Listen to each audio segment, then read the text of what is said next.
ازيكم عاملين ايه؟ النهارده عندنا حل الدرس الثاني، واحد عايز يسيطر بطريقته والتاني عايز يسيطر بطريقه ثانيه. المراقبه الثنائيه دي كانت تمثل سلطه استشاريه كاسما، لكن هي اصلا هي السلطه الحاكمه او هي السلطه الفعليه في مصر. الغاء قانون المقابله. السلام عليكم ورحمه الله وبركاته حبايب قلبي زغاليل الثانويه، وتحديدا كل زغلول وزغلوله في ثالثه من اسوان لحد اسكندريه. ازيكم عاملين ايه؟ ويا صباح الفل او يا مساء الفل على حسب ما انت بتشوفني. النهارده عندنا حل الدرس الثاني، والدرس الثاني هنتكلم فيه عن حكم توفيق وتدخل اجنبي، وهنتكلم فيه عن الثوره العربيه. احنا النهارده هنحل كتاب المصدر. احنا كده ان شاء الله هنخلي فيديوهات مخصصه للحل لوحدها كتاب المصدر، وان شاء الله باذن الله كتاب الامتحان، وهنخلي لكم فيديوهات تانية لوحدها خالص هنتكلم فيها عن الشرح باهم نواتج التعلم، عشان يبقى احنا ماشيين هنا وماشيين هنا مع بعض. نسمي الله ونصلي على سيدنا محمد، ويلا بينا نبدا بسرعه عشان الحلقه ما تطولش مننا او الحصه ما تطولش مننا.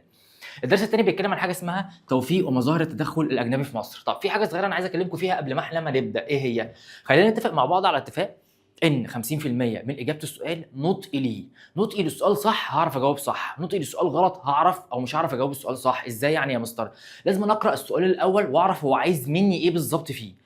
قدرت اجاوب على السؤال مقالي انا كده خلاص حليت السؤال وانتهيت. ما قدرتش اجاوب على السؤال مقالي ابص على الاربع اختيارات. لازم بعد مذاكرتي اكون متاكد ان شاء الله باذن الله اختار من 3 او من 2 ارحم ما اختار من كام؟ من 4، وده هيسهل عليا الموضوع اكتر. يلا بقى مع بعض نسمي الله ونبدا. وصلي وسلم على سيدنا محمد انت وهي، ويلا بينا. اول سؤال عندي يقول لك تاثرت ملكيه الارض الزراعيه في مصر في النص الثاني من القرن ال 19 سلبا وايجابا نتيجه ايه؟ طب هو انا الاول هعرف ان كان في حاجه اسمها قانون اصلا اسمه قانون المقابله، وده اتعمل في عباس وزاد في عهد اسماعيل. واقول ان القانون دوت يا مستر كان بيتكلم على نص معين ان انا هحل ازمه الديون الخارجيه. ازاي؟ عن طريق حل داخلي. ايه هو؟ ان الفلاح هيدفع 6 اضعاف الضريبه اللي كان بيدفعها، ثم تتخفض بعد كده لجزء معين او للنصف بعد كده، اللي هو يصبح الملكيه بتاعت الارض كلها اسمها ملكيه عامه او ملكيه بتاعت الفلاح بس. هقدر اقول الشيء الايجابي ان هنا حصل عمليه استقرار للفلاحين والزراع، هنا حصل عمليه استقرار ليه الارض بقت ملكه. واقدر اقول ان اول حد في عهد اسماعيل حصل له عمليه تملك الارض الزراعيه هو الفلاح. تعال بقى نبص مع بعض براحه ونفهم هو عايز مني ايه. اول حاجه قال لك مطالب الحزب الوطني عام 1881، طبعا ده لسه بدري عليه لان ده هيبقى تبع جمعيه مين؟ حلوان زي ما احنا ما قلنا، او جمعيه الحزب مين؟ الوطني. 2 تعيين رئيس باشا رئيس الوزراء، ده توفيق ماليش دعوه بيه دلوقتي خالص برضه. تفاقم ازمه الديون الخارجيه ولا تشكيل اللجنه الدوليه عام 1880. تشكيل اللجنه الدوليه هيترتب عليها اصلا مين؟ قانون التصفيه. الاجابه الصح طبعا هيبقى تفاقم ازمه الديون الخارجيه، وده اصلا لما حصل وترتب عليه حاجتين. تفاقم الازمه دوت هيخليني ان انا اسحب ضريبه عاليه جدا اللي هو الخديوي اسماعيل عشان اقدر ان انا اسد، وده هتبقى كارثه. ليه؟ لاني بعد كده ده هيترتب عليه ان الدوله مش هيبقى لها دخل، هتاخد دخل منين؟ فالضرائب هتقل جدا. والشيء الايجابي ان الفلاح هنا هيتملك الارض. 2 ادى قرار قانون التصفيه عام 1880 يوليو بتحديد نفقات الحكومه السنويه باقل من نصف الايرادات. الى ايه اللي حصل لما قانون التصفيه اتعمل من لجنه بتحديد نفقات الحكومه السنويه باقل من نصف الايرادات؟ تعال بقى نبص مع بعض براحه. استقرار الحياه السياسيه؟ لا طبعا، الحياه السياسيه كده كده اصلا كانت موجوده. غضب ملاك الاراضي الزراعيه؟ ده هيحصل بعد كده مش في القانون ده خالص.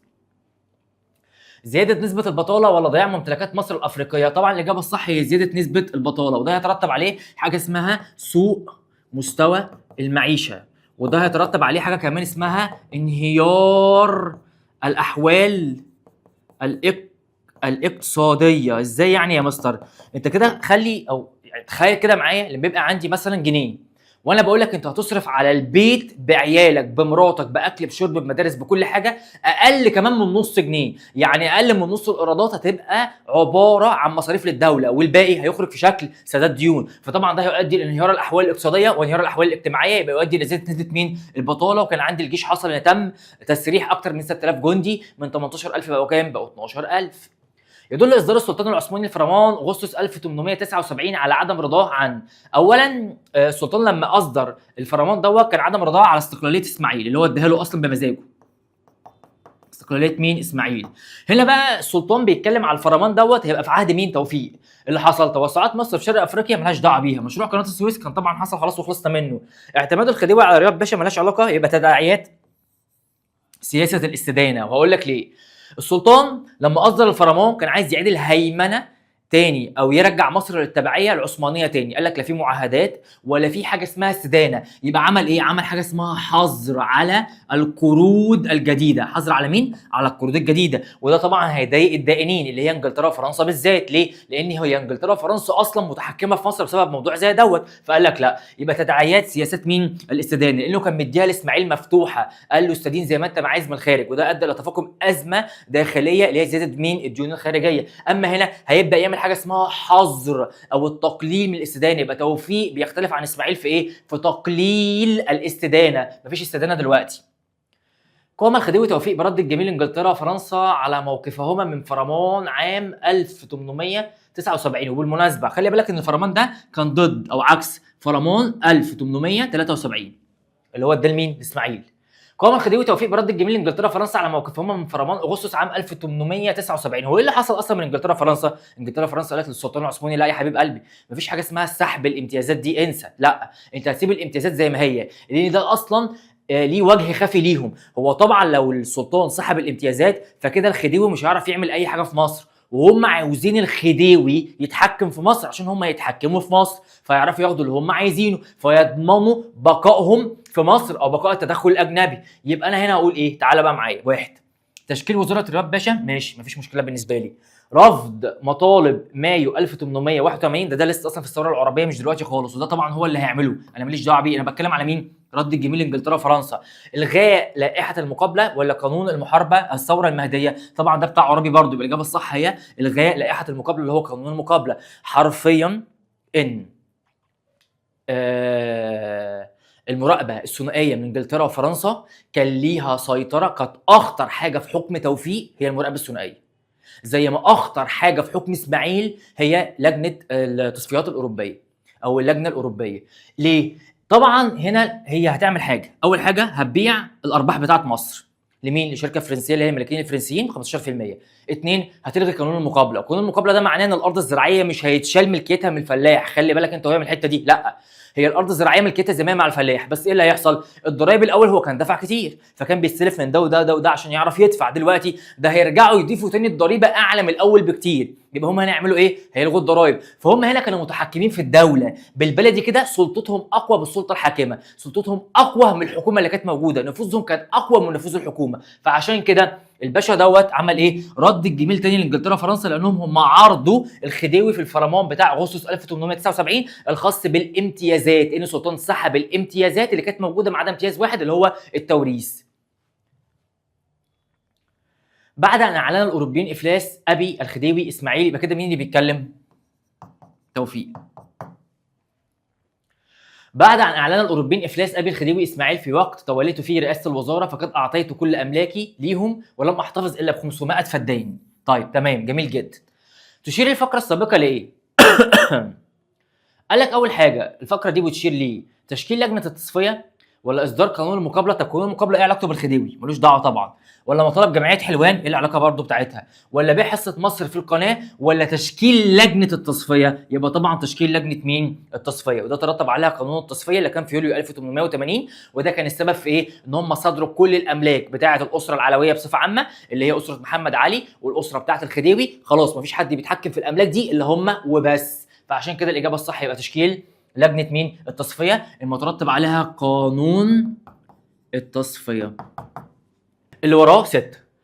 فقد كان الاجانب اصحاب السلطه الفعليه في البلاد. يعني مين كده اصحاب السلطه الفعليه؟ اقدر اقول بالبلدي كده اف اي اللي هم مين؟ انجلترا وفرنسا.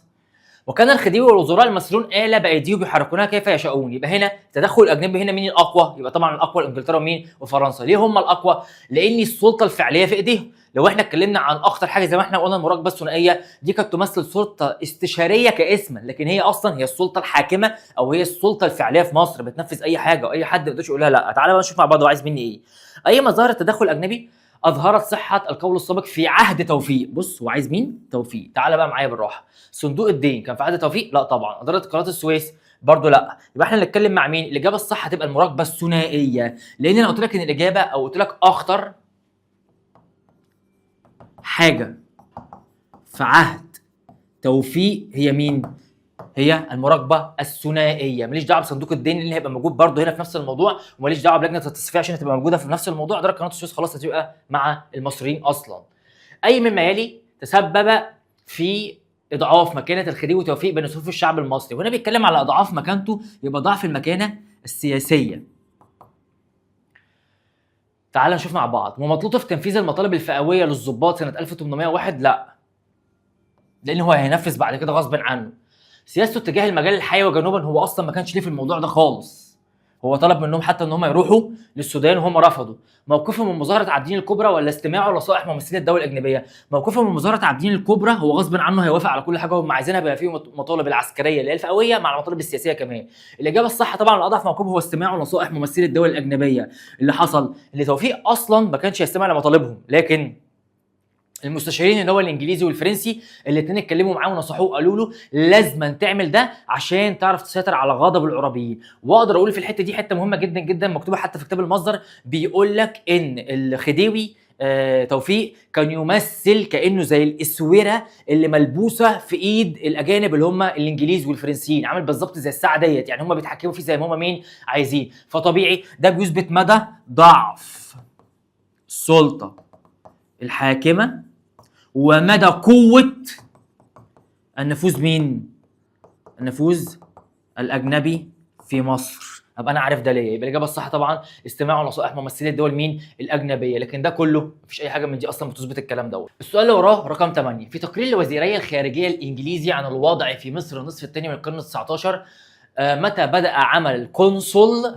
خلي بالك بقى من دي ماشي، وإنجلترا كونسول الفرنسي او الكونسول الانجليزي، بس هو هنا بيتكلم عن انجليزي. انتهى عمل البوليس والاداره المحليه والعداله والقانون، يعني كده من الاخر مفيش اي حاجه للسلطه التنفيذيه. السلطه التنفيذيه كده في ذمه الله. في ضوء دراستك يدل التقرير السابق على مين؟ تعال بقى معايا بالراحه. انفراد انجلترا بالامر في مصر؟ لا طبعا، لان انجلترا وفرنسا كانوا الاثنين مع بعض. ضمان حقوق الاجانب الماليه كده كده هي مضمونه اصلا، ده هم مش فارق معاهم الموضوع ده على قد ما فارق ان هم يتدخلوا في مصر. سرعه تحقيق العداله والقانون ما كانش حصل الكلام ده، لان اي دوله اجنبيه لا تقيم وزن الا مصالحها بس، وبالتالي دوت اسمه احتلال او غزو. والغزو طبعا شغلته ان هو يسخر او يستغل مصالح او ثروات الشعوب لمين؟ لاجله. يبقى الاجابه الصح هي تغلغل النفوذ الاجنبي في مين؟ في مصر. وده بيدل على مدى التاثير القوي من فرنسا وانجلترا على مصر ومدى تحكمها او ان هي صاحبه القرار هنا. يبقى التغلغل هنا معناه القوه بتاعه النفوذ مين؟ الاجنبي في مصر، انه متحكم في كل حاجه ببساطه. كان له استقامته الشخصيه وميله الى الاقتصاد، فلوس، ما يجعله بمنأى يعني بعيد عن اخطاء ابيه. يبقى في الغالب ابيه هيبقى اسماعيل، خديوي اسماعيل، واقتصاد هيبقى توفيق. تعالوا بقى نبص مع بعض. تشير الكلمات السابقه لبدايه حكم مين؟ عباس، سعيد، اسماعيل؟ لا طبعا، يبقى الاجابه الصح اسماعيل. وهو اسف توفيق. وهقول لك ليه. لان اسماعيل اصلا كان في سبب مهم جدا عنده، كان حاجه اسمها التوسع المصري الخارجي، وطبعا ده كان مضايق جدا مين؟ انجلترا وفرنسا بالاخص. عشان كده هم اتحججوا بدخولهم لمصر اصلا بفكره مين؟ ان احنا عايزين الحق بتاعنا، عايزين فلوسنا. هم مش فارق معاهم الفلوس على قد ما فارق معاهم مين؟ فكره التوسع الخارجي المصري. هو ده بيخوفهم زي ما حصل بالظبط مع محمد مين؟ مع محمد علي. كانت مغلوبه على امرها في مشهد عزل خورشيد باشا ايام محمد علي، وفي مشهد عزل الخديوي اسماعيل، رغم انها المنوطه يعني المسؤوله باصدار القرار. طبعا دي هتبقى السلطه الشرعيه. مين السلطه الشرعيه؟ الدوله العثمانيه. والسؤال ده لو ده اللي بيدل اصلا على مين؟ على ضعف الدوله العثمانيه. وفي حاجه صغيره عايز اكلمك فيها هنا، خلي بالك ان هنا في اختلاف ما بين الاثنين دول. مشهد عزل خورشيد باشا كان السبب فيه مين اصلا؟ كان السبب فيه المصريين، هم اللي عايزين يشيلوه عشان يعملوا مكانه محمد علي. وهنا مشهد عزل الخديوي اسماعيل كان المسؤول عنه التدخل الاجنبي اللي هم مين؟ انجلترا وفرنسا. ليه؟ لاني بدا ان هو في الاخر يفوق في اخر ايامه، لا انا هشكل حكومه وطنيه بقياده شريف باشا، ده انا هعمل مجلس شعب، مجلس نواب، ده انا خلاص هخلي المصريين هم اللي يتحكموا وانتوا اطلعوا بره ما لكمش في اي حاجه. فكده ايه اللي بيحصل في النفوذ الاجنبي؟ بيقل. فطبيعي خلي بالك بقى ان هم قالوا له انت هتشيل اسماعيل، فقال لهم انا موافق، ففعلا شال اسماعيل. هنا شال خورشيد باشا بناء على مين؟ بناء على مطالب الشعب المصري عن طريق الزعامه الشعبيه، بدليل ان هو كان جايب اصلا رسول معاه قال له انت معاك فرمانين، لو لقيت خورشيد موجود والدنيا تمام ثبته، لقيت الدنيا خربانه شيل خورشيد وحط مكانه مين؟ محمد علي. يبقى كده السلطان بيمشي بمزاجه، يعني هو اللي منوط بالحاجه زي ديت، ولا على حسب القوه اللي قدامه؟ على حسب القوه اللي قدامه. مره هنا كانت قوه الشعب، والمره الثانيه هتبقى قوه التدخل مين؟ الاجنبي. يبقى الاجابه الصح هي الدوله العثمانيه، وده بيدل على مين؟ ضعف القوه بتاعتها. بدات مصر في بيع اصولها الماليه من اجل سداد الديون كاحد نتائج، يعني نتيجه لايه؟ عوده نظام المراقبه الثنائيه، هو كده كده النظام رجع مفيش مشكله بالنسبه له، فده مش معايا اصلا خالص، ملوش دعوه بيه. وصول الجيش المصري الى الحبشه ولا ليها اي علاقه بالموضوع ده. تاليف لجنه التحقيق الدوليه ولا تدخل الاجنبي في شؤون مصر. بص انا عايز انبهك لحاجه، هو هنا بيتكلم على بيع اصول مصر، ليه ده حصل مرتين، حصل مره ايام اسماعيل لما بعنا 44% من حصه مصر لانجلترا، والمره الثانيه كانت في عهد توفيق لما بعنا الارباح اللي هي 15% لمين؟ للفرنسيين. فالاجابه طبعا الاشمل هنا هيبقى التدخل الاجنبي المصري، ليه؟ لان انا بتكلم على انجلترا وبتكلم على فرنسا، لكن لو انا قلت هنا تاليف لجنه التحقيق الدوليه يبقى دي تبع مين؟ تبع توفيق، اما اللجنه الثانيه فتبع اسماعيل اللي وراه. السؤال اللي وراه بيتكلم على تحكم الاجانب في اداء السلطه التنفيذيه، يعني قصده كده السلطه التنفيذيه اللي هي الوزاره في مصر خلال النصف الثاني للقرن 19. النتيجه لايه؟ تعالى بقى معايا. الغاء قانون المقابله، ماشي، ده هيجي بعد كده، ملوش دعوه بدي اصلا خالص، ده متعلق بالملكيه الزراعيه. اصدار قانون التصفيه، ده متعلق اصلا بحوار تصفيه الديون. بحصه مصر في ارباح قناه السويس، لا طبعا، يبقى اعاده نظام المقابله المراقبه الثنائيه. وعلى فكره دول كلهم نتائج مترتبه على ده، يبقى ده السبب وده كله اللي جه وراه. وخلي بالك انا هنا لما قلت لك اعاده نظام المراقبه الثنائيه، قلت لك المراقبه الثنائيه كانت تمثل اخطر شيء على خلافه او على عهد الخديوي توفيق، لانها كانت متحكمه حرفيا في كل حاجه، مطلعه على الايرادات وعلى المصروفات، ليها نفوذ اعلى من نفوذ الحكومه ذات نفسها، بتدي القرارات اللي الحكومه بتمشي وراها، عملت كل حاجه هي عايزاها على مزاجها. فطبيعي مين كده اللي ليه قوه؟ يبقى اعاده نظام المراقبه الثنائيه، لان كان النظام دوت اتلغى، مش اتلغى، اتشال ايام اسماعيل في اواخره، لما قال لك بعد كده انا هعمل حاجه اسمها وزاره مختلطه، ثم بعد كده قال لك لا ده انا اشيل دي خالص واعين مكانها وزاره وطنيه. يبقى في حاجه اسمها اعاده نظام المراقبه الثنائيه.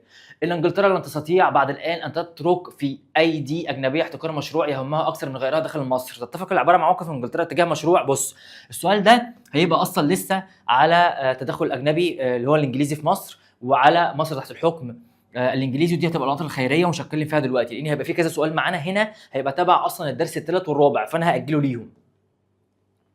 وطبعا ده كان كل ده بيخدم مين؟ كان بيخدم المحاصيل الزراعيه اللي ليها علاقه بانجلترا، عايز تاخد المواد الخام وتوديها عندها هناك عشان تشغل المصانع بتاعتها. سعى السلطان من خلال اصدار فرمان 1879 الى، تعالى بقى نشوف السلطان عايز يعمل ايه. اعاده الهيبه للسلطان الخديوي، لسلطه الخديوي ده هو اصلا عايز يلغي منه كل الامتيازات. الاستجابه لتطلعات المصريين ولا يفرق مع المصريين بربع جنيه. الصدام مع الدول الاوروبيه ولا موجه الضغوط الاجنبيه. طبعا الاجابه الصح هي موجه الضغوط الاجنبيه. ازاي؟ انا قلت لك ان الدول الاجنبيه دخلت مصر بحجه الديون، فهنا بتعرف بالبلدي كده تلعب فيها وتعمل اللي هي عايزاه. فالسلطان العثماني عايز يرجع هيمنته تاني على مصر، والدول الاوروبيه بترجع هيمنتها تاني لما قالت له شيل اسماعيل وهات لي مكانه حد تاني اللي هو توفيق. فالاثنين كده كل واحد فيهم بيلعب بطريقته. فالسلطان العثماني هنا اصدر قرار في الفرمان ده اللي هو حظر، يعني مفيش تاني حاجه اسمها قروض جديده، مفيش حاجه اسمها قروض جديده يا باشا، ده احنا نحاول نسدد اللي موجود دلوقتي وبعد كده يبقى نشوف الموضوع دوت. فهنا هو بيواجه الضغوط الاجنبيه اللي موجوده فين؟ في مصر، عن طريق ان هو بيقلل نفوذها. ازاي؟ عن طريق حظر من قروض جديده.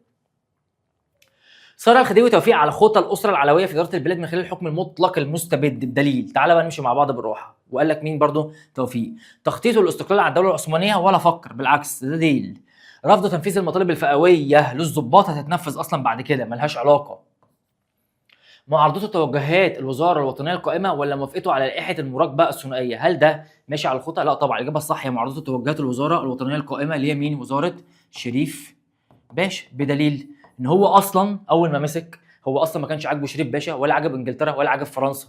ليه؟ لان شريف باشا كده يعتبر هيتعين المره الثانيه المره الثالثه، بس مش هيحصل تعيين ليه. ليه؟ شريف باشا اولا بيمشي بالدستور، بيمشي بالقانون، عايز مجالس نيابيه، عايز مجلس شعب، عايز عداله، عايز مساواه. طبعا توفيق ديكتاتوري، وطبعا انجلترا فرنسا لو ده حصل ايه اللي هيحصل؟ في نفوذها هتقل. فقال لك لا يا باشا توكل على الله امشي، وهو تولى الوزاره لحد ما يجيب الوزير من بره اللي تبعه اللي هو رياض طبعا. وهنا اخل بالقوانين الدستوريه والاداريه، وهنا حصل حاجه اسمها مخالفه النصوص الدستوريه. بالاجابه الصح هي معارضته توجهات مين؟ الوزاره الوطنيه القائمه، اللي هو اصلا لا امشي يا شريف وانا هاجي، مش شكرا مش عايزك خالص. السؤال اللي وراه على طول 16 بيقول لك خطط الرقيبان الثنائيان يعني ايه اف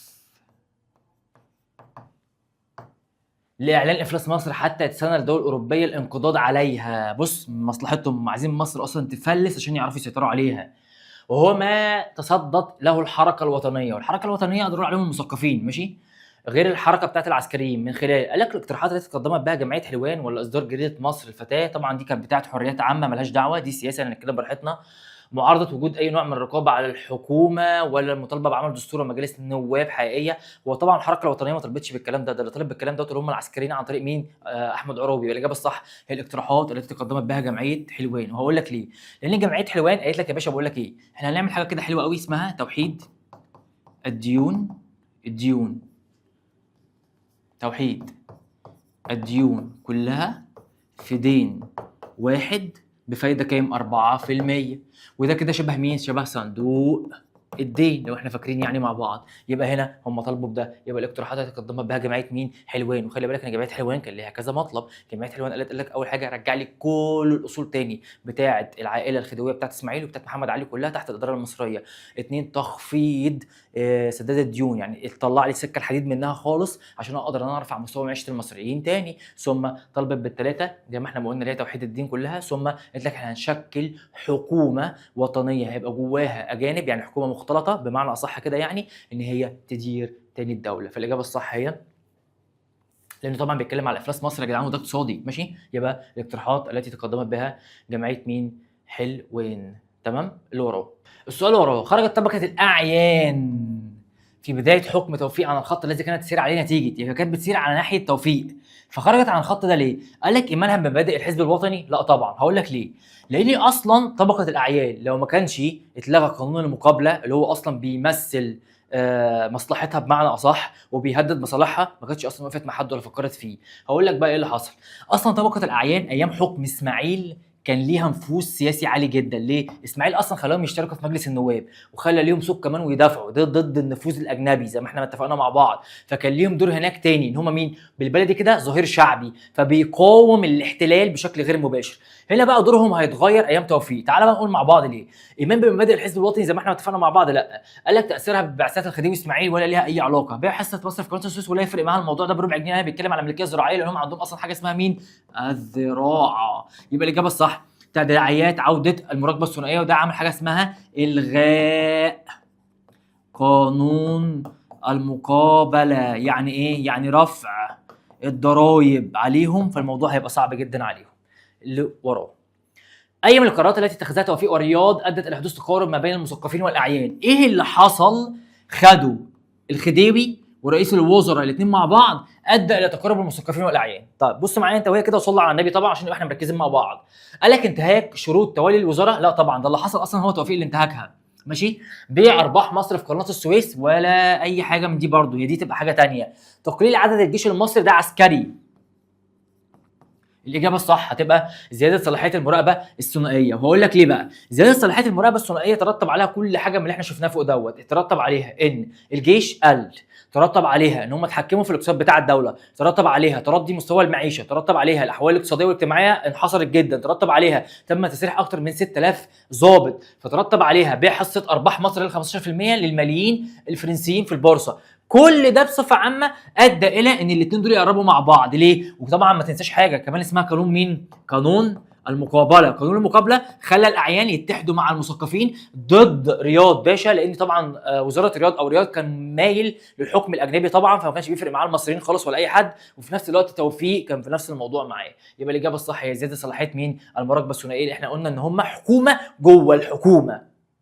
اللي وراه السؤال ورا بيقول اي من الاحداث التاريخيه الاتيه اظهرت وجود صراع بين القوى الاستعماريه اللي هي انجلترا وفرنسا ومن جهه وبين السلطه الشرعيه اللي هو مين؟ السلطان. السلطه الشرعيه اللي هو السلطان ماشي، مش الخديوي عشان بس احنا متفقين مع بعض. من جهه اخرى على مصر. ايه بقى الاحداث التاريخيه اللي اظهرت وجود الصراع ما بين الاثنين؟ طبعا فرمان 1879. وهقول لك ليه. الفرمان دوت زي ما احنا اتفقنا مع بعض ان السلطان بعد ما عزل اسماعيل خلاص سحب كل الامتيازات، خلاص مفيش حاجه اسمها استقلال، مفيش حاجه اسمها معاهدات تاني، مفيش حاجه اسمها قروض، مفيش حاجه اسمها الكلام ده كله. فطبعا الاثنين اتحججوا اللي هي فرنسا وانجلترا، قالت لك لا يا باشا مفيش الكلام ده، ما ينفعش. انت هتسيب لي امتيازات السلطان او هتسيب لي امتيازات الوالي او الخديوي اسف زي ما هو. ليه؟ عشان يضمنوا بقائهم في مصر ويضمنوا ان مصر هتبقى دوله ضعيفه جدا فيسهل السيطره عليها. فالاجابه الصح هي فرمان اغسطس. واحد عايز يسيطر بطريقته والتاني عايز يسيطر بطريقه ثانيه. اظهر خضوع الخديوي توفيق لرغبات الدول الكبرى انه يسعى الى. بص بقى معايا، بص يا حبيب قلبي انت وهي، والله العظيم ثلاثه لازم اقرا السؤال صح زي ما احنا اتفقنا مع بعض، وهتلاقي دايما في حاجه داله على السؤال. هو هنا بيقول لك اظهر خضوع الخديوي توفيق كان خاضع لرغبات الدول الكبرى انه يسعى لايه؟ طبعا الخديوي توفيق كده وش عايز يفضل موجود في السلطه، مش عايز يعمل زي ابوه، يبقى الاحتفاظ بنفسه على راس مين؟ السلطه. وهقول لك ليه. هو هنا بيتجنب الصدام مع انجلترا وفرنسا، لان لما حتى ابوه اسماعيل اتصادم مع الخمس دول بس خصوصا انجلترا وفرنسا، ايه اللي حصل له؟ اتشال، اترمى في الزباله وجي مكانه واحد تاني. فطبيعي هو هنا بيتجنب الصدام معاهم، يبقى اعملوا اللي انتوا عايزينه بس سيبوني زي ما انا فين؟ على الحكم. اي من القرارات الاتيه اثرت على المخصصات الماليه للاسره العلويه؟ ها، ايه بقى اللي حصل؟ طبعا صدور قانون التصفيه. وهقول لك ليه. صدور قانون التصفيه كان من ضمنه ان وقوع الاملاك سواء بتاعت اسره محمد علي او الخديوي اسماعيل كلها بصفه عامه كلها تحت التصرف الاجنبي فقط، محدش يقدر يعمل فيها اي حاجه خالص. بدليل ان انت خدت سؤال فوق دلوقتي كان توفيق بيقول لك ان تم مصادره كل املاكي ما عدا 500 فدان، يبقى ايه اللي حصل؟ بسبب قانون التصفيه. يبقى الاجابه الصح هي اصدار قانون التصفيه. اما ده بتاع الملكيه الزراعيه او الحصه الزراعيه بحصه مصر ده يعتبر اقتصادي ملوش دعوه بيه، وجود استثمارات اجنبيه هي اصلا موجوده قبل كده. تلقى الاقتصاد المصري ضربه قويه في عهد الخديوي توفيق، فعلا يعني شبه ان احنا اعلنا افلاس بمعنى اصح. نتيجه ايه؟ الضربه طبعا القويه كانت بسبب الغاء قانون المقابله تمشي، بحصه مصر طبعا تمشي، صدور قانون التصفيه طبعا. الاجابه الصح هي تداعيات المراقبه الثنائيه. ليه بقى؟ لان المراقبه الثنائيه سلطتها هتعلى اكتر ونفوذهم هيبقوا اعلى بكتير كمان، وهيبقوا سلطتهم اعلى من سلطه الحكومه والوزاره نفسها، ومن الاخر اللي هيقولوه اي حد هيمشي وراهم فيه غصب عنهم. بدليل باعوا كل حاجه هم عايزينها في مصر من غير ما حد يتكلم معاهم. يبقى الاجابه الصح هي تداعيات المراقبه الثنائيه، وده كان بيمثل ضربه قويه فعلا للاقتصاد المصري. السؤال اللي وراه بيتكلم بيقول لك ادت نصوص لائحه المراقبه الثنائيه في عهد توفيق، النصوص دي ادت الى ايه؟ تعالى معايا. الفصل بين الدواوين الحكوميه ولا اي حاجه من الكلام ده. اثنين، اتاحه المزيد من المشاركه السياسيه، ده هم كانوا مسيطرين على كل حاجه. ضمان تمرير القرارات الخديويه، لا طبعا. ضياع هيبه السلطه التنفيذيه، وده حقيقي. انا عايز اقول لك على حاجه. اولا اصلا لا كان في راي للخديوي ولا راي حتى للرياض اللي هو مين؟ اللي هو رئيس الوزراء. ليه؟ كانت نفوذ دول اكبر من دول، يبقى هنا حصل عندي ضعف للقرارات السياسيه، ضعف للسلطه الحاكمه، ضعف للسلطه التنفيذيه. القوه كانت في ايد مين؟ الاجانب. فطبعا النصوص ادت الى مين؟ ادت الى تفوقهم هم. ليه؟ كانوا متحكمين في الايرادات والمصروفات، عارفين كل حاجه عن اللي بيطلع واللي بيدخل. هم كانت سلطتهم اقوى من سلطه الحكومه، هم كانوا بيطلعوا على كل كبيره وصغيره، حرفيا الحرف كانوا بيطلعوا عليه. فالاجابه الصح هي ضياع هيبه السلطه التنفيذيه، بدليل ان هم اللي كانوا بينفذوا اي حاجه مطلوبه منهم. اللي وراه، اي من مطالب جمعيه حلوان اللي هو الحزب الوطني كان تطبيقها فرصه لتحقيق سياده الدوله السياسيه. سياده يعني ده ايه؟ كده سياسي. تعال معايا بالراحه. عوده املاك الخديوي واسرته ده اقتصادي. توحيد الديون في دين واحد ده اقتصادي. اعاده ايرادات السكه الحديد ده برضه اقتصادي، وده ليه؟ لرفع مستوى المعيشه بتاع المصريين تاني او تحسينه على الاقل شويه. طبعا تشكيل اداره مراقبه وطنيه، كانوا عايزين حد يبقى، وطبعا عشان نبقى احنا فاهمين جمعيه حلوان كانت اصلا بتكره مين؟ رياض باشا. ليه؟ لان رياض كان ضدهم، كان ضد الحريات، كان ضد الصحف، ما كانش وطني، كان بيميل طبعا ناحيه مين؟ ناحيه الاجانب. بالبلدي كده كان ديكتاتوري زي الخديوي توفيق. فالاجابه الصح هي تشكيل اداره مراقبه وطنيه. حتى هم لما قالوا قال لك ان احنا هنشكل اداره مراقبه وطنيه، وكان جواها 3 اجانب، واحنا قلنا ان هي كانت شبه مين؟ كانت شبه المجلس المالي لو انتوا فاكرين، لانها كده هتصبح مين؟ وزاره مختلطه. اللي وراه، السؤال اللي وراه 25، رد السلطان بعد عزل اسماعيل سحب المميزات التي سبق ان اقرها للسلطه الخديويه في مصر ومع ذلك التزم به، يعني ابقى على ايه؟ بصوا السؤال فرق. جيت انا قلت بقى الحق ده هيسحب بسرعه الامتيازات عشان عايز يرجع سيادته تاني، ده عايز يضمن هيمنته تاني، ده عايز يعمل او يخفض التدخل الاجنبي تاني. طب ما تهدى بس شوفوا عايز منك ايه. قال لك ابقى على حاجه، حق عقد المعاهدات لا السلطان خدها، الحريه في عقد القروض طبعا فرض عليها قيود، تحديد عدد الجيش نفس الموضوع. يبقى الاجابه الصح هي نظام وراث العرش، وده كان فرمان كام؟ 66. لو انتوا فاكرين فرمان 66 ابقى زي ما هو، ان الولايه تبقى في عهد الخديوي اسماعيل بولاده بالوراثه. كانت مدينه الاسكندريه تمثل صوت الوطنيين، طبعا الوطنيين واسكندريه هتقولوا لو غمض عينيا يبقى مصر الفتاه على طول، سواء لمواجهه جيوش الاعداء كما حدث زمن الحمله الفرنسيه. طبعا يبقى مصر الفتاه. ليه؟ لان دي كانت فين؟ في اسكندريه. اما الثانيه اللي هو الحزب الوطني كان فين؟ في حلوان. يبقى دي مدن كبرى.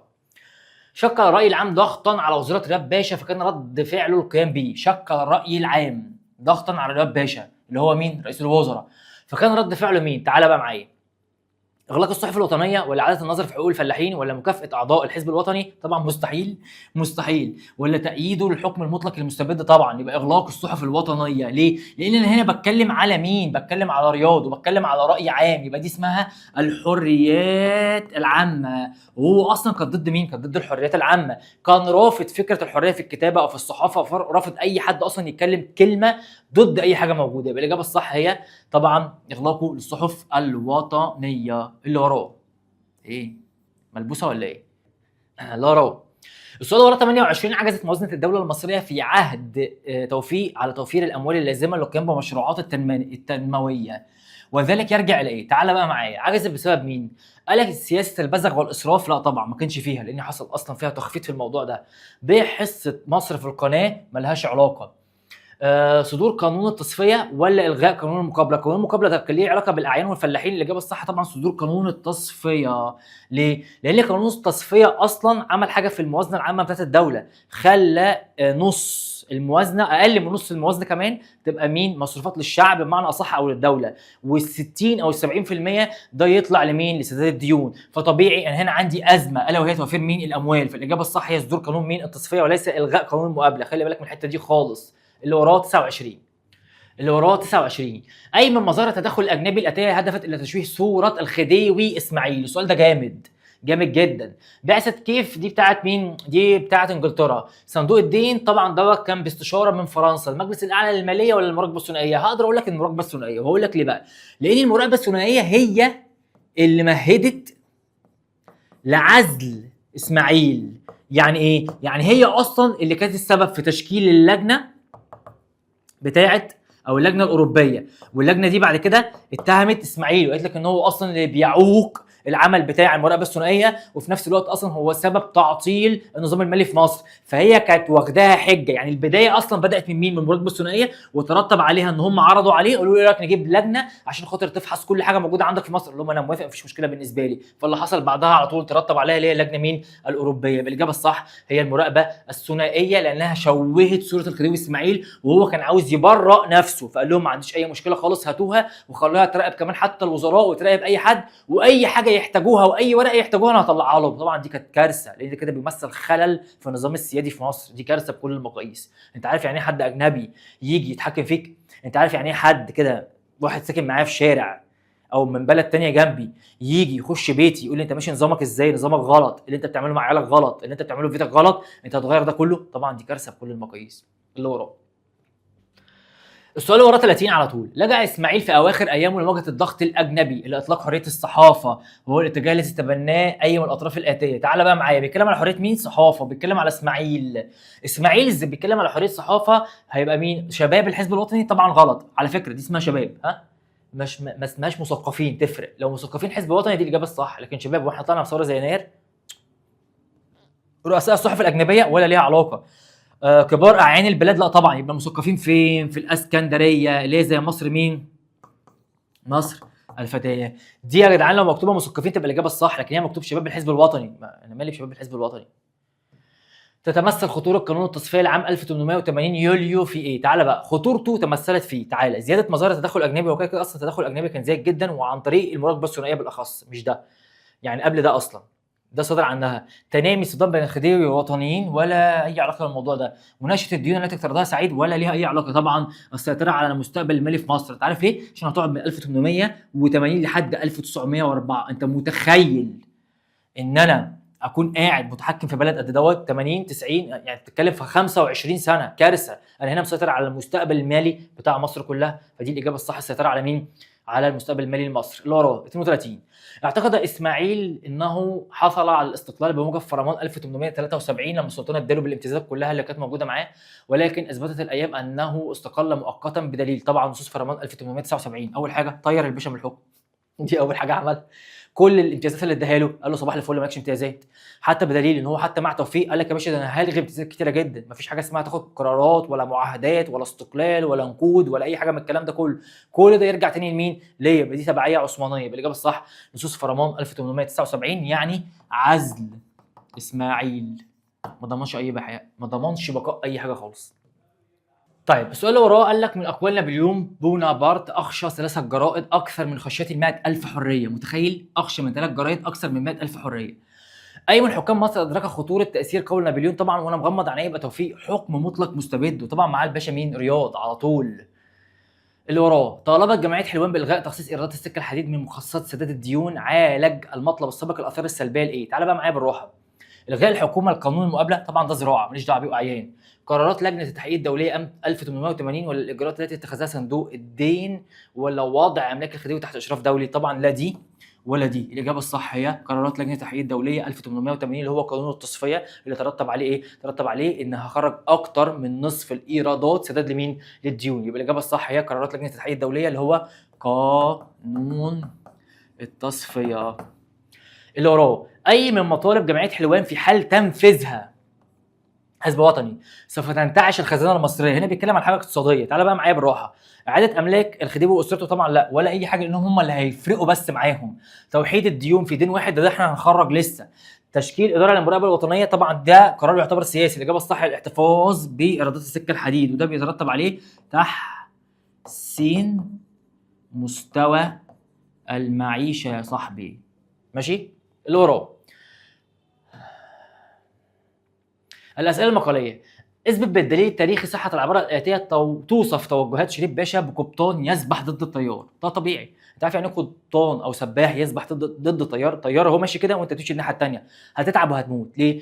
الباشا ده كان بينادي بحاجه معينه، كان بينادي بحكومه وطنيه، كان بينادي بمجلس شعب، تمثيل نيابي، قانون ودستور، عداله ومساواه. وطبعا هو كان موجود مع اثنين، سواء اللي هو توفيق او اللي هيجي بعده اللي هو رياض، اللي هو يعني رئيس الوزراء قصدي بمعنى اصح، مكان شريف. فالاثنين كانوا بينادوا بالحكم المستبد، وتوفيق طبعا رفض وقال لك لا، حتى ان الاجانب اللي هو انجلترا وفرنسا كانوا مؤيدين فكره مين؟ عزله، ومسك مكانه توفيق. وهنا توفيق اخل مين؟ بالنظم الدستوريه والقانونيه، وهنا عمل اخلال بالنصوص الاداريه.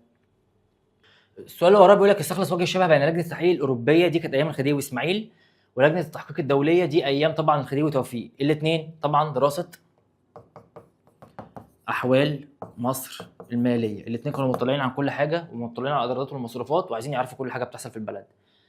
اثبت بالدليل ان اصدار السلطان فرمان اغسطس 1879 احدث خلل في توازن القوى المؤثره. قصده بالقوى المؤثره اللي هي مين؟ انجلترا ومين؟ وفرنسا، على القرار المصري. طبعا السلطان العثماني لما اصدر فرمان 79 ده معناه ان هو هيعمل ايه هنا؟ تقليل الامتيازات للخديوي، وده هيؤدي الى مين؟ هيمنه السلطه الشرعيه اللي هو مين؟ السلطان. وده ضد مين؟ ده ضد المصالح الاوروبيه اللي هو الاجنبي. فده هيقلل من النفوذ الاجنبي في مصر، وده طبعا هم مش عايزين. فوقفوا قدام السلطان وقالوا لا مش هيحصل الكلام ده، وهسيب الامتيازات زي ما هي. نكمل اللي وراه على طول. تعالى بقى نتكلم على مراحل قيام مين؟ الثوره. دلوقتي بقى احنا هنخش في الثوره العربيه، وهنخش في الحركه مين؟ الوطنيه. وخلي بالك ان الحركه الوطنيه كانت من الاعيان والمثقفين بمعنى اصح، وده ظهر في جمعيتين. جمعيه اسمها جمعيه حلوان او الحزب الوطني اللي كانت موجوده في حلوان، والجمعيه الثانيه كانت جمعيه اسمها مصر الفتاه، كانت موجوده فين؟ في اسكندريه. بس جمعيه مصر الفتاه كان ليها هدف سياسي اللي هي الحريات العامه بمعنى اصح كده، اطلاق الراي العام، حريه الكتابه والصحافه. اما الثانيه كان ليها اهداف كثيره جدا سياسيه واقتصاديه في نفس الوقت عشان تدعيم مين؟ الدوله. ثم هي ليها الحركه بتاعه العسكريين اللي هي بتوع الضباط العربيين. طيب بص كده معايا انت وهي، وسمي الله انت وهي، وصلي على سيدنا محمد انت وهي. شوف كم مره قلت انت وهي. المهم، يمكن ان تتاثر الاموال المخصصه لسداد الديون بعد استجابه الخديوي توفيق للمطالب الفئويه التي قدمها الضباط الوطنيين وتنفيذ المطلب الخاص به. بص بقى يا حبيب قلبي انت وهي الاول. اصلا هيبقى انا عندي اول حاجه زي ما احنا ما اتفقنا، اول حاجه عندي احنا قلنا ان الحركه او الثوره العربيه او الحركه الوطنيه دي من العسكريين او الضباط كانت قعدت سنه كامله من اول يناير لحد سبتمبر. اللي حصل طبعا ان في يناير اجتمعوا ببيت احمد عرابي عشان العريضه اللي هيكتبوها لمين؟ لرياض باشا. ثم بعدها حادثه اسمها مظاهره عابدين الاولى، خلي بالك عشان عندي عابدين الكبرى او الثانيه، ودي اسمها حادثه قصر النيل. طبعا دي كانت فيها مطالب فئويه اللي هي مطالب عسكريه ليهم هم بس. ثم بعد كده عندي بعد ابريل بقى، يعني دي كانت فبراير مارس ابريل، ثم هيبقى في مايو دي بقى تعتبر دخول المطالب مع بعضها اللي هي الفئويه العسكريه مع مطلب شعبي لاول مره يحصل. ثم هيبقى في علاقه اسمها علاقه شك ما بين الخديوي وبين الضباط، طبعا لارتفاع مكانتهم السياسيه ما بين المواطنين والضباط بمعنى اصح. فهو هيحاول ان هو يوقع ويستخدم سياسه اسمها فرق تسد. بعد كده عندي حاجه اسمها حادثه العربه في الاسكندريه. ثم اخر حاجه عندي اللي هي مظاهره عابدين الكبرى اللي هي 9 سبتمبر 9 سبتمبر 1800 وكام؟ واحد. فخلي بالك من الحته دي قوي، ودي بقى اللي هيترتب عليها كل حاجه هم عايزينها. يمكن ان تتاثر الاموال المخصصه لسداد الديون بعد استجابه الخديوي للمطالب الفئويه التي قدمها الضباط الوطنيين وتنفيذ المطلب الخاص بمين. هو هنا بيتكلم على ان في اموال مخصصه لسداد الديون هتتاثر. يعني ايه تتاثر؟ يعني ممكن ان هي تقل. تعال كده مع بعض براحه. عدم استطاع مرتبات العسكريين مده الاجازه، وده برضو اقتصادي. زياده رواتب العسكريين بصفه عامه ده اقتصادي، مفيش مشكله بالنسبه لي. صرف بدل نقدي العسكريين ده اقتصادي، وده برضه اقتصادي، بس في فرق بقى في حاجه. بص بقى يا حبيب قلبي انت وهي، اولا ده وده وده وده، ده مش هيأثر على الاموال لسداد الديون. ليه؟ لان ممكن اللي يتصرف فيه الخديوي من مصروفات بقى في الدوله عنده ايا كانت هي ايه، لكن اللي هيأثر على الديون يعني ممكن يقلل الفاتوره اللي بتطلع من مصر لسداد الدين هو دفع العسكريين نصف اجره بالسكه الحديد. عارف ليه؟ لان احنا اتفقنا مع بعض اصلا ان كانت من ضمن الاموال اللي بيتم اخذها لسداد الديون هي اموال مين؟ السكه الحديد. وده اللي خلى جمعيه حلوان او جمعيه الحزب الوطني ان هم يطالبوا بحاجه، ايه هي؟ ان هم يقول لك بلاش ايرادات مين؟ السكه الحديد، خليها عشان على الاقل نعرف نحسن من مستوى المعيشه بتاع المصريين، نرفعه شويه بدل الانهيار اللي هو موجود فيه. فطبيعي هنا بدل مثلا ما هتروح 100 جنيه هتروح كام؟ 50 جنيه، لان دول هيدفعوا كام؟ نصف اجره. فمين اللي هيتاثر دلوقتي؟ الاموال المخصصه لسداد مين؟ الديون. تتعارض مطالب الضباط الوطنيين في مايو 1881 مع تداعيات قانون التصفيه من خلال. تعال بقى معايا، هو بيتكلم على ضباط، يعني عسكري يعني فئوي.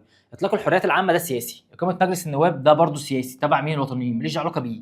مسؤوليه الوزاره امام مجلس الشعب استحاله بزياده عدد مين؟ الجيش ل 18000، اللي قال بقى كام؟ بقى 12000 عشان هم عزلوا كام او شالوا كام؟ 6000. فقال لك مين؟ يبقى زياده عدد الجيش الى 18000 جندي، وده هنا كده يعتبر مين؟ عسكري. استفاد الخديوي توفيق من تداعيات قتل احد الجنود الانجليز في الاسكندريه في حادثه العربه يوليو 1881 في ايه؟ تعالى بقى. التراجع عن تنفيذ جميع المطالب الفئويه؟ لا طبعا ما حصلش، ده هو غصب عنه بعدها هيعمل كل حاجه.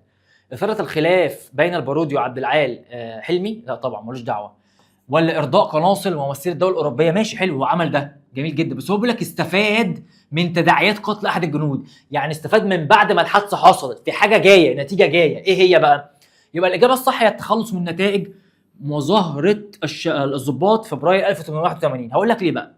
المظاهره اللي هي 1881 ديت ترتب عليها اللي هي كانت في حادثه قصر النيل، عزل عثمان رفعي، صح؟ تعيين مين؟ تعيين البارودي. ومين برضو اللي بقى موجود؟ عبد العال حلمي، عادي موجود زي ما هو، مفيش مشكله بالنسبه لي. فاللي حصل، اللي حصل ان لما الحادثه دي حصلت واتقتل احد الضباط المصريين وراحوا بالجندي للخديوي في قصر التين، طبعا الخديوي اتجنن وصار عليهم، وبدل ما يحكم بالعدل حكم على اصلا الضباط اللي راحوا له وتم نفيهم لمين؟ للسودان. فهنا حصل تدرج. ايه اللي تدرج؟ ان عبد العال بعت زي نظام كده اعتراض او منشور للي فوقيه اللي هو مين؟ وزير الحربيه اللي هو مين؟ البارودي، والبارودي بعده للرياض، والرياض بعده للخديوي، فطبيعي ما تمش تنفيذ اي حاجه من الكلام ده كله. فايه اللي حصل؟ عبد العال قال لك انا مستقيل، فالبارودي عمل نفس الموضوع. ما هو اصلا نتائج مظاهره الضباط في فبراير النتيجه بتاعتها ان تم عزل الوزير الحربي التركي او الشركسي وتعيين مكانه وزير حربي مصري. دي كانت حاجه مهمه جدا لان ما فيش مصري اصلا تولى الحكم ده او تولى السلطه دي قبل كده، فكانت الاجابه هي تعيين مين؟ تعيين البارودي اللي كان موجود. فهنا اللي حصل البارودي استقال، مش اتشال، البارودي استقال على استقاله عبعال. فاللي حصل ان الباشا دوت استفاد وجاب مين مكانه؟ جاب داوود ياكن لو انتوا فاكرين. يبقى دي الاجابه الصح. ماشي، خلينا بالقلم الازرق. القلم الازرق حلو بس انتخنه شويه. السؤال اللي وراه رقم 4. السؤال اللي وراه قال لك الاستبداد يولد المقاومه. اي من عوامل قيام الثوره العربيه تتفق مع قوله السابق؟ الاستبداد يولد المقاومه. استبداد يعني بيتكلم على مين؟ على تفرقه، على ظلم، على فروق طبقيه. طبعا الاجابه الصح هتبقى هي مرسوم 31 يوليو 1880، وده كان بالضبط اللي هو القشه التي قسمت ظهر البعير. اللي حصل ان عثمان رفقي عمل ايه؟ قال لك يا باشا اصدر مرسوم مفيش حاجه فيها اسمها اصلا اي ترقيه اي ضابط مصري، الترقيه مقتصره بس على طلاب او خريجي المدارس الحربيه اللي هم الاتراك فقط. كان بيعامل المصريين معامله قاسيه جدا، واللي زود الموضوع اكتر ان هو شال عبد العال حلمي طبعا من كتيبه ترى ووداه في الديوان بتاع الوزاره اللي هو يشتغل اي شغلانه وخلاص. فطبعا الموضوع كان بالنسبه له كارثه، فاحمد عرابي ما رضيش طبعا ولا الرجاله الثانيه رضيت، والموضوع كان بالنسبه له صعب جدا. ودي بقى اقدر اقول السبب المباشر اللي كان مين؟ الثوره العربيه. فبينت لهم ان الامر عصيب يعني صعب ولا يسعى الحكومه الا قتل من يتصدى لها، فهذا الامر غير مألوف لها، فقالوا نحن نفديك ونفدي الوطن العزيز بارواحنا.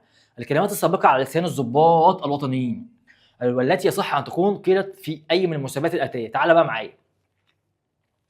وقائع الحادثه العربيه ما اتقالش فيها الكلام ده، كان قبلها مؤامره الضباط الشراكسه ولا لها اي علاقه.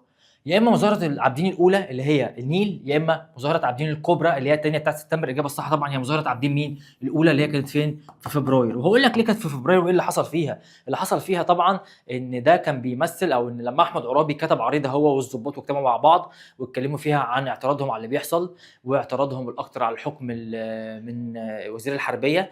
وطبعا ده كان بيمثل خروجهم عن الاوامر العسكريه، بس دوت هنا كان تنفيذ لمطلب على فكره وطني، ما فيهوش مشكله خالص بالنسبه لنا.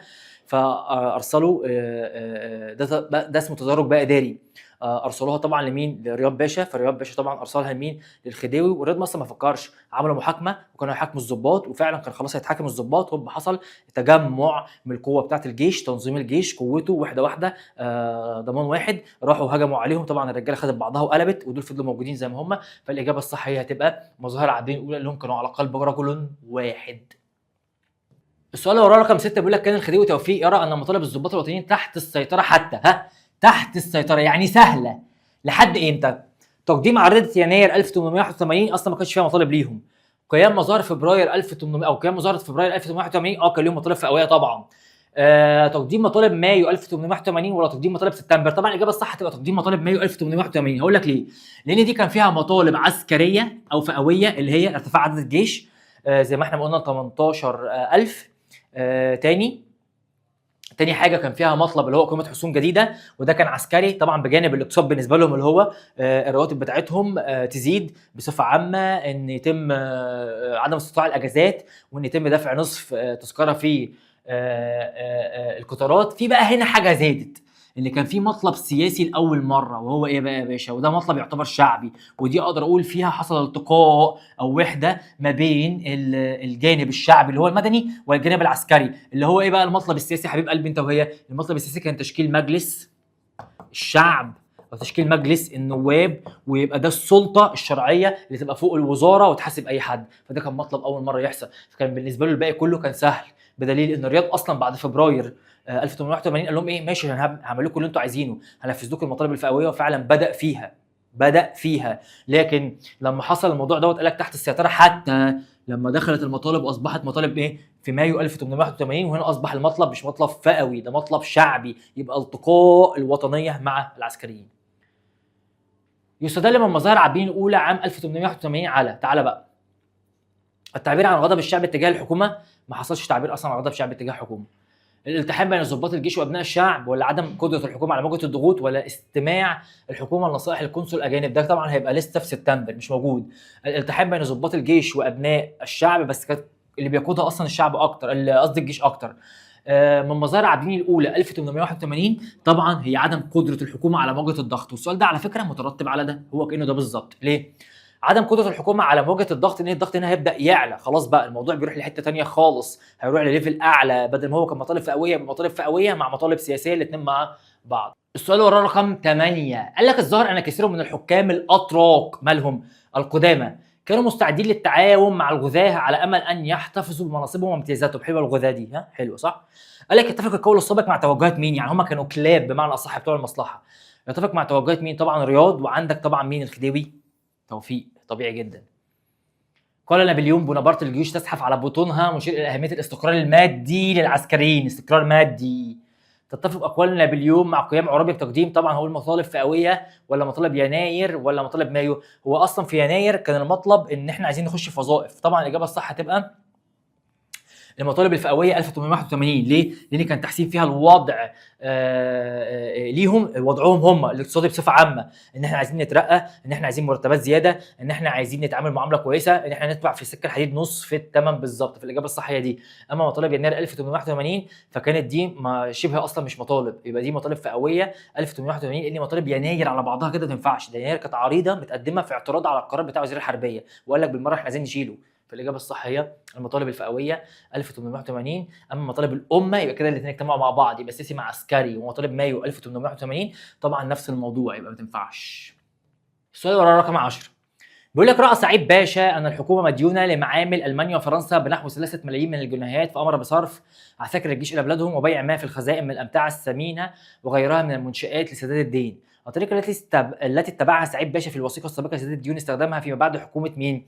طبعا الحكومه اللي استخدمت الموضوع ده، وبقول لك حكومه يعني عشان ما حدش يقول لي توفيق، هو توفيق مش بتاع حكومه، توفيق كان الخديوي. يبقى الاجابه الصح هي مين؟ حكومه رياض. عارفين ليه؟ لما ادوا لسداد الديون، لما ادوا اقدر اقول عليها كده السلطه المطلقه للمراقبه الثنائيه، ترتب عليها ايه؟ بيع ارباح مصر 15% في البورصه الماليه الفرنسيه، الغاء قانون المقابله، وغير الغاء قانون المقابله كمان قال لك ان هم اتحكموا في كل حاجه في الدوله، فطبيعي جدا يبقى هم عملوا ده. يرتبط انضمام المثقفين لجمهور الساخطين من سياسه رياض باشا بيه. طبعا خلاص مثقفين ورياض يبقى مصادر الصحف، محدش يقول لي بقى عبعال، عبعال ده عسكري. الغاء قانون المقابله ده خلاص اعيان، اصدار قانون التصفيه هو اللي اصدره. تقديم الضباط المصريين عريضه شكوى لرياض باشا في يناير يعكس. طبعا هم لما قدموا العريضه اصلا ليه، هو ده كان سوء اختيار منهم، يعني كان سوء تقدير منهم، بس شوف بقى ده بيعكس ايه. عشان طبعا هو خاين، ثقتهم في تفاهم رئيس الوزراء طبعا زي ما انا لسه قايل. طبعا لا، ده هو كان عندهم سوء تقدير، لان الباشا ده كان خاين ما شاء الله عليه. التزامهم بواجباتهم العسكريه والقانونيه ماشي، خوفهم من مواجهه الخديوي بصفه مباشره لا طبعا، ده في هنا حاجه اسمها تدرج. يبقى الاجابه الصح هي اتباع التدرج الاداري في تحقيق المطالب، ان هم بيطلعوا للي فوق واللي فوق واللي فوق وهكذا. يمكن اعتبار تصرف الخديوي توفيق تصرف غير مسؤول، يعني هو مش عارف، هو ممكن يودي الكارثه في حاول ارسال الضباط الى السودان لمحاربه المهدي، طبعا هم اصلا ما راحوش. طلب مشاركه الجنود في حفر رياح التوفيقي، طبعا برضه ما رضيوش، قال لك الجيش ملوش دعوه بالحاجات الاقتصاديه. قيامه بتحريض الجنود لكتابه تقارير ضد الضباط ولا امر بالضبط على الضباط؟ لا طبعا الاجابه الصح هي قيامه بتحريض الجنود ضد الضباط. وعلى فكره ده ممكن يخلق ده تفكك، وده ممكن يعمل حاجه اسمها تفكك الدوله والقوه بتاعه الجيش، وممكن يخلق لصراع داخلي اصلا موجود، فطبعا ده كان تصرف غير مسؤول. نسب الى العرابيين عام 1882 في عقاب ازمه الضباط الشراكسه. بص بقى معايا انت وهي السؤال ده وده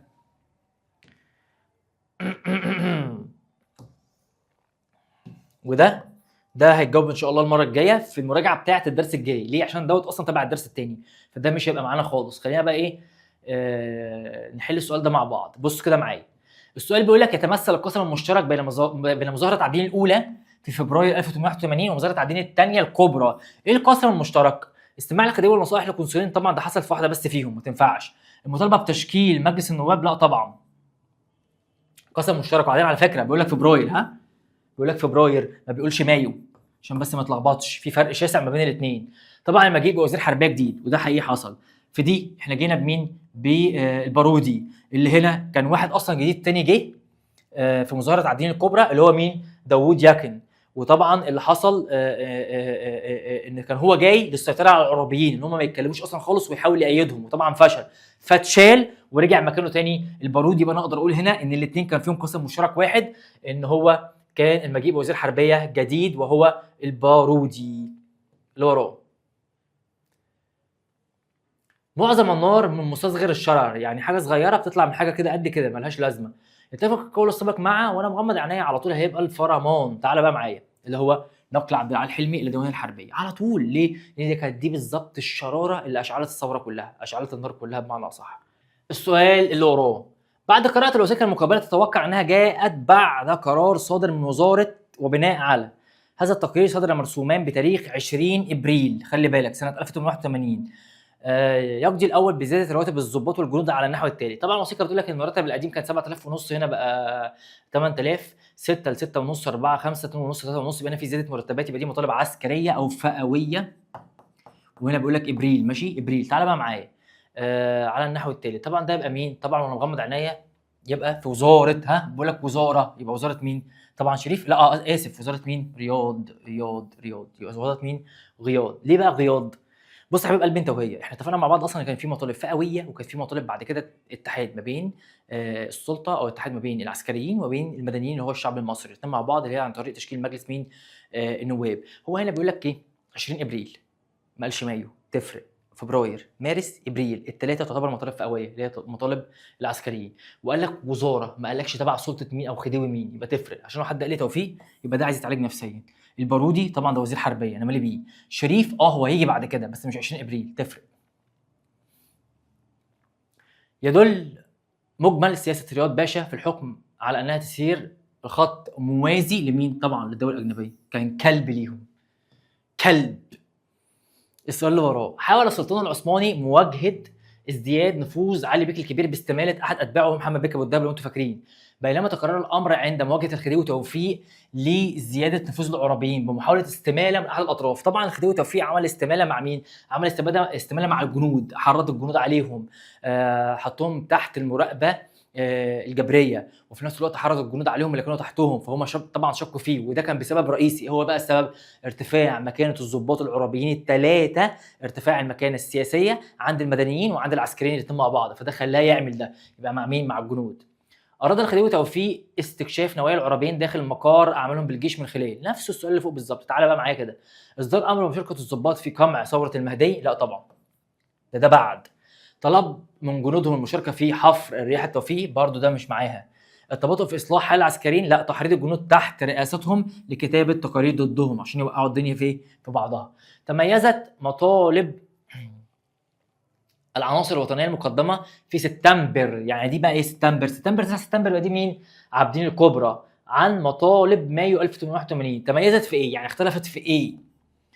قال لك اول حاجه التمسك بتنفيذ المطالب الفئويه، طبعا دي ما كانتش في مايو، كانت جزء من مايو. مسؤوليه الحكومه امام البرلمان، طبعا دي برضو كانت موجوده في الاثنين.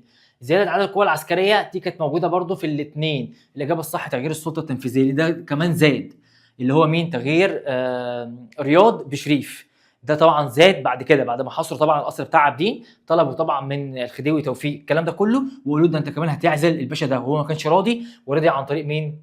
النصيحه اللي خدها من المستشارين الاجانب.